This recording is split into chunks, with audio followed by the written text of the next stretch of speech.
A minha dica de hoje é o livro Império, de Robert Harris, que na verdade é para quem gosta de história, né? Porque na realidade ele narra a vida do Cícero. Nesse livro é uma trilogia. Esse é o primeiro livro, que é o Império, que conta a carreira política do Cícero, né? E parte da atuação dele, principalmente como político e como cônsul, porque ele fica famoso pelas cartas acatilinas, né? Porque foi justamente a defesa e o combate, a conspiração, porque ele terminou com a conspiração de Catilina contra o Império Romano. E ele que executou, inclusive, sem os conspiradores, prendeu e depois executou os conspiradores.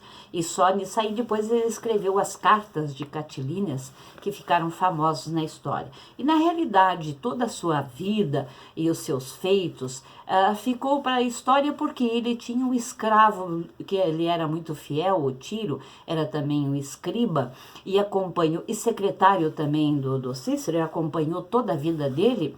E ele, inclusive, foi o pai da taquigrafia, porque já naquele tempo ele inventou um processo que conseguia escrever através de sinais tudo o que o Cícero falava, com muita rapidez, então ele não perdia nada. Tanto que depois que o Cícero morreu, ele escreveu a história. É lógico que a história que o Tiro escreveu, ela se perdeu, mas outros historiadores, depois que leram e conheceram esses livros de Tiro, acabaram passando, né, o seu conteúdo que nos trouxe até agora. Então são 3 livros. O primeiro é o Império e o segundo se chama Lustros, que conta então uma parte da vida dos 50 anos, né? Lustros, por isso mesmo Lustros, os 50 anos da vida de Ciro. E por último, o livro é O Ditador. Então, acho que vale a pena quem gosta de história, principalmente quem tem curiosidade sobre história romana, né? Porque o Cícero, ele, interessante, principalmente em Lustros, você pode acompanhar muito das atividades dele como advogado de defesa. Ele fez, assim, defesas belíssimas, que dá gosto de você acompanhar e ler, porque um homem muito inteligente e os recursos que ele buscava para conseguir fazer a defesa de seus clientes, que naquela época tu sabe que era bastante difícil, né? Até tem um caso em que um cliente chegou para ele e a história era tão difícil da defesa que o próprio Ciro recomendou: ó, melhor para você é que se mate. Daí, lógico que ele não acatou essa ideia, né? Mas a verdade é que aí também transmite um pouco do pensamento da época, porque pro Tiro, morrer é uma coisa natural, todo mundo, tanto que ele dizia: mas por que tu tá resistindo a morrer? Porque isso é uma coisa natural, se a tua situação tá tão difícil, melhor não é morrer.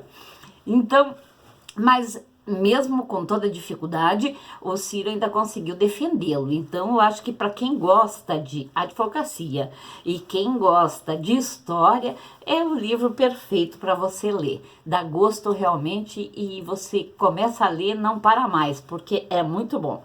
E tanto que para encurtar a conversa, porque a história do Ciro tem muita coisa para você apreciar, não só o que ele deixou escrito, mas também a vida pessoal dele é bastante curiosa. Ele acabou sendo depois proscrito de Roma, porque ele defendia a volta da República, né? E justamente por isso que esse primeiro livro é Império, né? Porque ele combate a ditadura do César, né? Mas chegou a ser cônsul de Roma antes disso. E